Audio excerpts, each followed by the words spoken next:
I already know that many of you are on the journey to improve your diet. And so today we're working on a gluten-free sourdough chocolate chip cookie.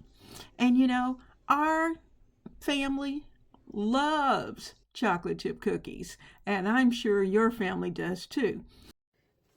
We're going to mix together a delicious gluten-free sourdough batch of chocolate chip cookies. And this is the first time that I've tried it, so I'm going to play around with it just a little bit. But I have a great starter that is ready to go. So I'm going to start with 2 cups of gluten-free flour, and I'm using 1-to-1 measure.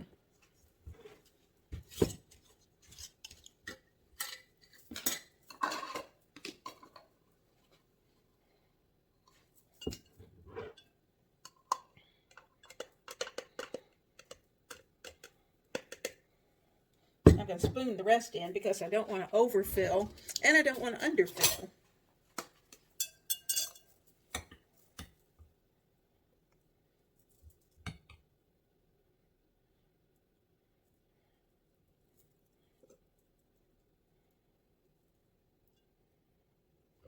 That's one.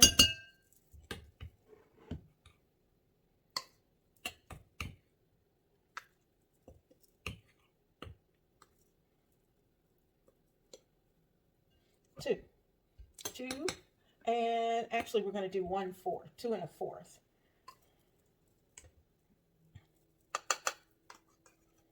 There we go. And that's about 1/4 of flour. 2 1/4 cups of gluten-free flour. I'm also going to add 1.5 teaspoons of psyllium husk.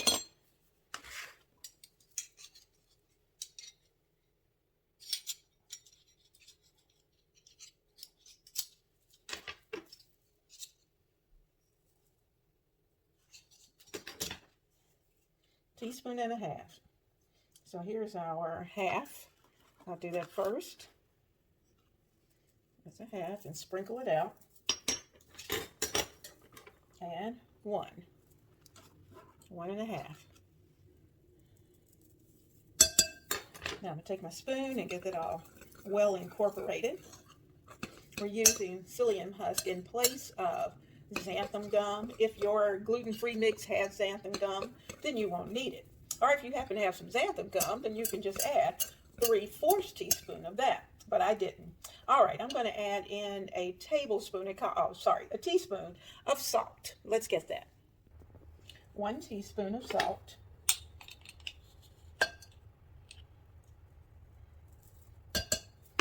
That's in. We need 1/2 teaspoon of baking soda.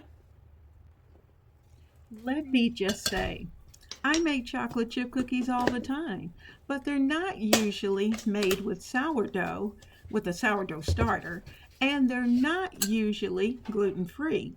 And so that added a level of difficulty for me at first because I had to figure out what to take away and what to add. And that is a part of the journey, learning how to adapt the recipes that you have and make them into a newer, hopefully better recipe than what you had.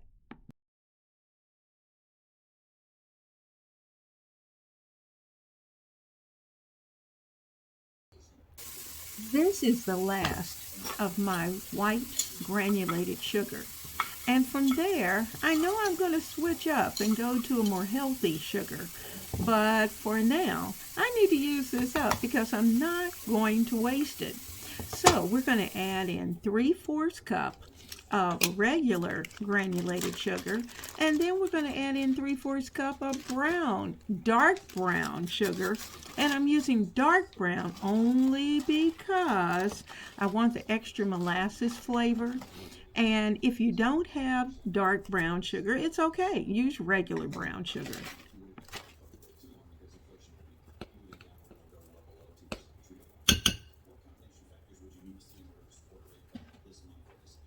This blending fork is the one I use to make biscuits normally. And I thought, well, let me try it with the cookies. It should be able to bring the cookie dough together very nicely. And so it did. But I looked at the texture of my cookie dough. I wanted it a little smoother. So I let that mixer go for just a matter of less than probably a minute, and just to smooth out the texture toward the end. But the blending fork did its job. And if you have one, then you will use it for all kinds of mixes, your banana bread, your zucchini bread, your pumpkin bread, or whatever it is. It works.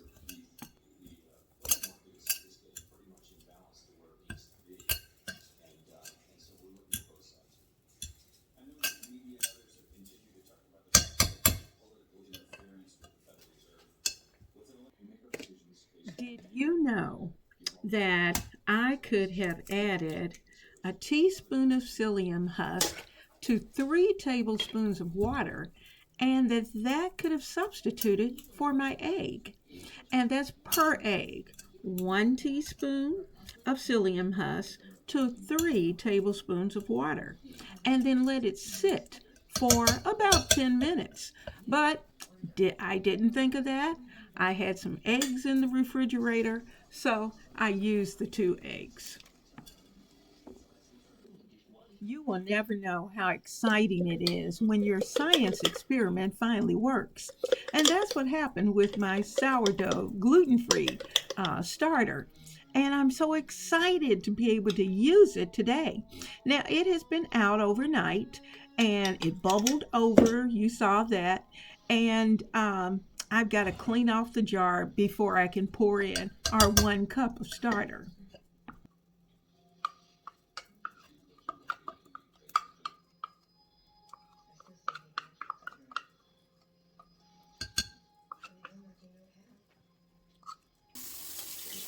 Now, another thing to keep in mind is that starter is wonderful to bake with. However, you do not want to pour any starter down your sink because it ends up drying and it's like a brick. And before you know it, you'll be calling the plumber. So make sure that when you clean your starter that you get it out. Do it over the trash can, empty it there, and then put it directly into some hot soapy water so that all of that will be able to dissolve and won't be a problem later on.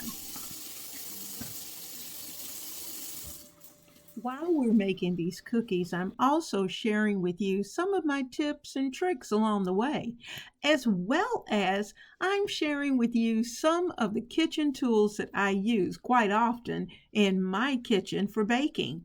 And it's that time of the year. Start making your Christmas list right now because it could be a Christmas list. It could be a birthday list. But when someone knows you have the list, then they know something to be able to pick up for you. Or you just may be able to go to your favorite Amazon store and find it yourself.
For those of you who have been a part of our family, thank you so much for joining us each and every week. And for those of you who are new, I welcome you to the family. And since you are part of this family, just know all of that bag of chips went into these cookies, as well as 2 bags of those pecans went into the cookies as well.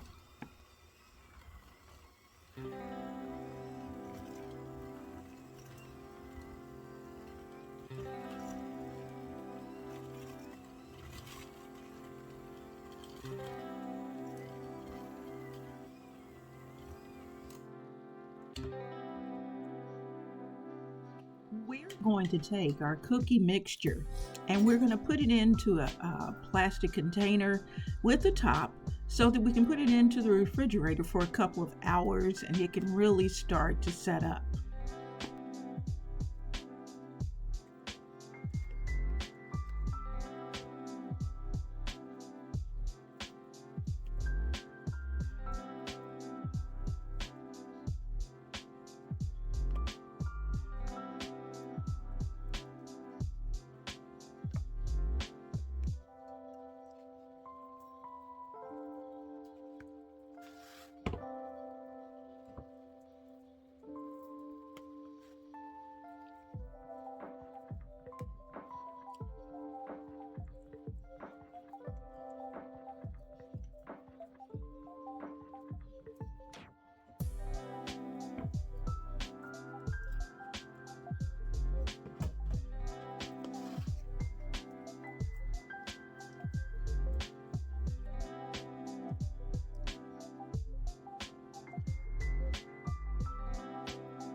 Now I used up most of the starter that was in this bowl, in this jar. So we're going to need to make a little more. I'm going to need to add some in there. And it probably has about a quarter of a cup that's left in there. So I'm going to feed this really well so that when I get ready to make my next batch of whatever it may be, we will have plenty. Now, I'm going to use my 1/4 cup because I think it'll go down in the jar of the measure, 1-to-1 measure. And so let's get that in. So I'm going to put in I'm going to use about a 1/2 cup of flour. So that's a 1/4. And a 1/4. So that's a 1/2 cup of flour. And I'm going to add a 1/2 cup of filtered water. So let me get this. Okay, so I'm going to let's start with a 1/4. And we have to play with the texture. You're going to need just a tad bit less water than what you put in flour. So I'm going to start here. And let me get a good spoon that's long enough. I'm going to use a wooden one.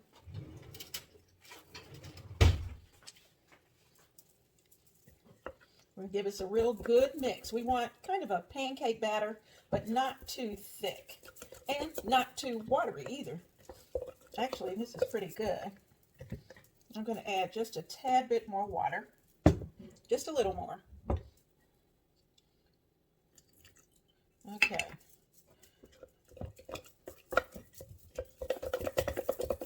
Make sure we mix well. Anything that may be on the side of the jar, we're going to push down into that mixture because those are little bits of yeast that we want to make sure goes down into our sourdough starter. All right. Make sure I clean off those sides.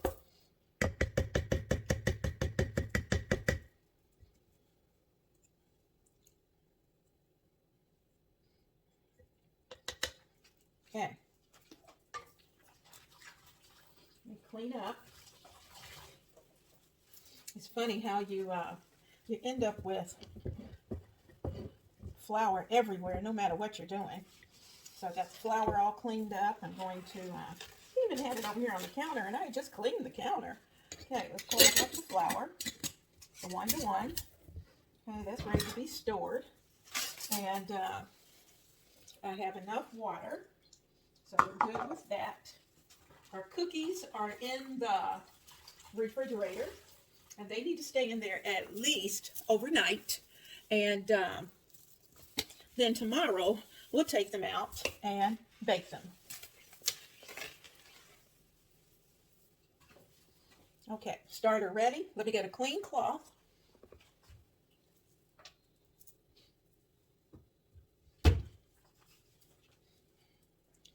Because we want it to be able to breathe. It's got to get more little bits of yeast. Okay, I got it on there. Screw that on. And this is going to go in a nice warm spot. All right, see you tomorrow.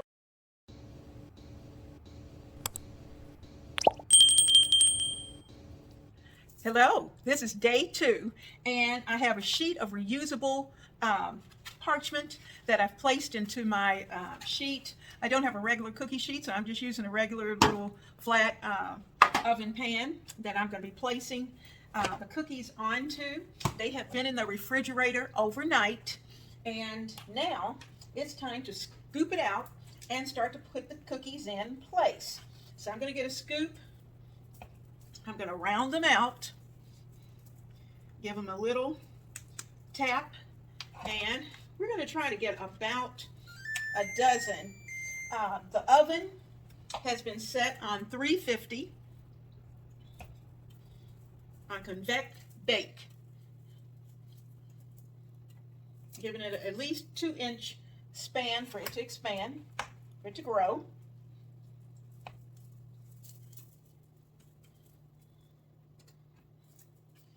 We're going to continue doing this until I have at least a dozen.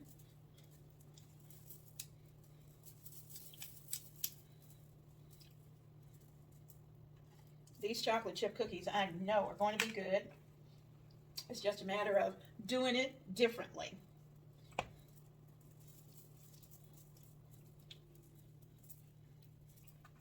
And the nice thing about the cold dough is that it's easy to work with.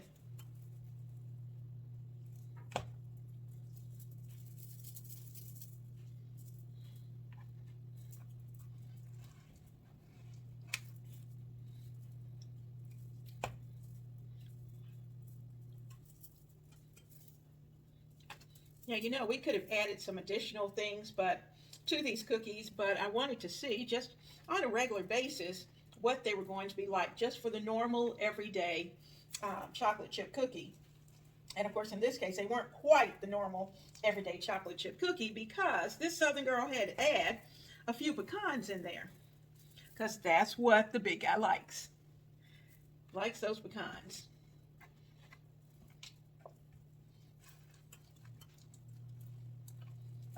Now, the number of cookies that you get, of course, is going to be very dependent upon your scoop and the size cookie that you make. So I'm going to work with these just a little bit so that I can get a dozen on this sheet pan.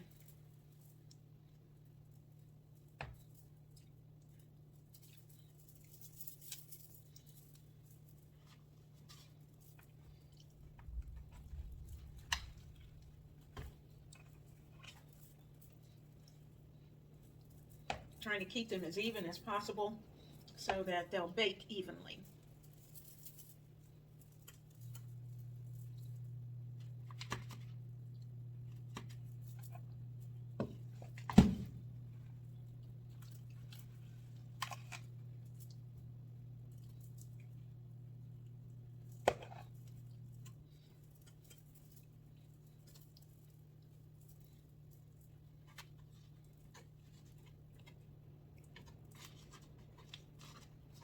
Okay, I've got a dozen. I'm going to sit these back in the refrigerator so that it can stay hard because it's so much easier to work with and get washed up. Then we'll get these into the oven.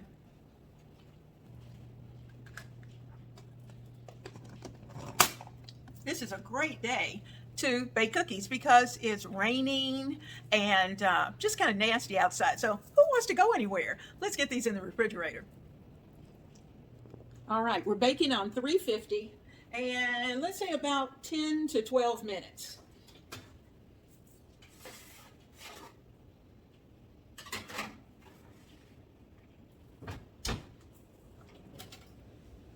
I like to put a towel underneath of the cooling rack for the cookies, and that's just to save myself from so many crumbs and goodies that may find their way underneath.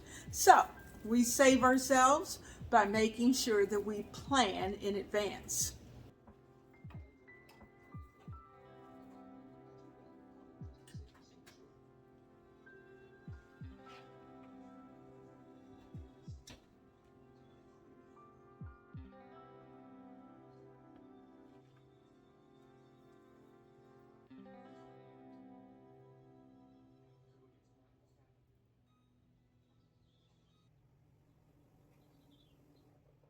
Once you've taken these cookies out of the oven, then you're going to want to let them sit on the pan for at least 10 minutes before you touch them, and then place them onto the cooling rack to finish up the cooling.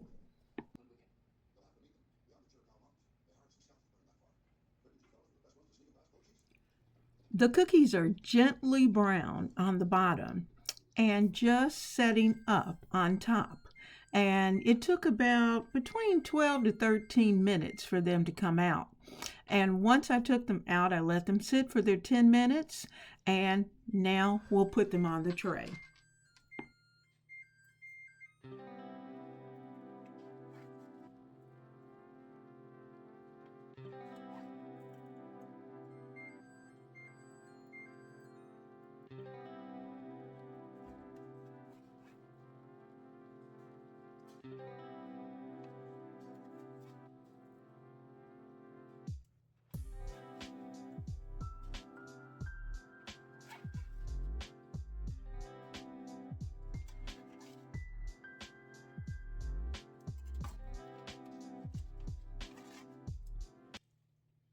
Well, that's the first batch.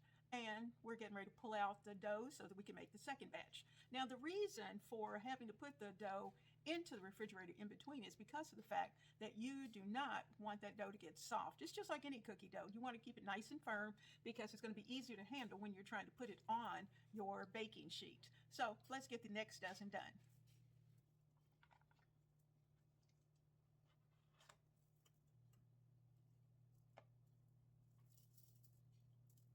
Now, I let those cook probably about 12 to 13 minutes, and I wanted them to get light brown on the bottom, but not any darker than that, because we do not want hockey pucks for cookies. And you know, that's kind of one of those principles and thoughts that you have even with regular cookies. We want them to bake, but we do not want little bricks.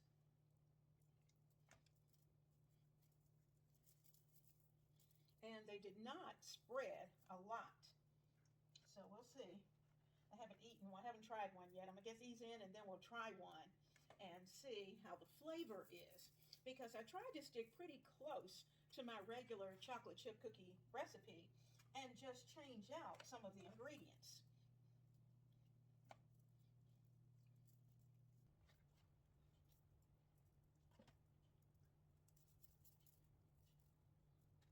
Okay. All right, second dozen ready. I've got just a little bit. I'll stick this back in the refrigerator, and then we'll be ready for that last batch. So about 12 to 13 minutes in the oven. Take them out. Let them sit 10 minutes before you move them off your cookie sheet, and then put them on the cooling rack.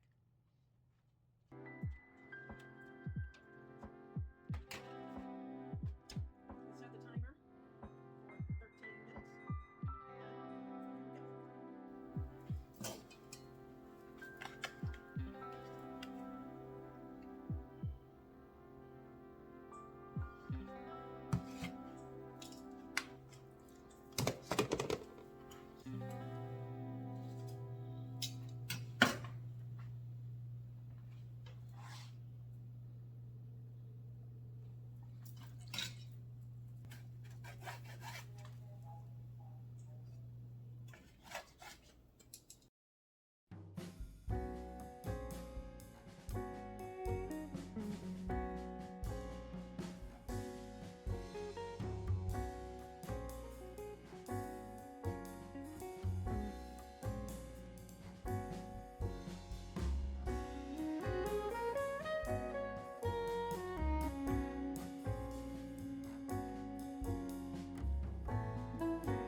I hope you enjoyed these recipes as much as I did.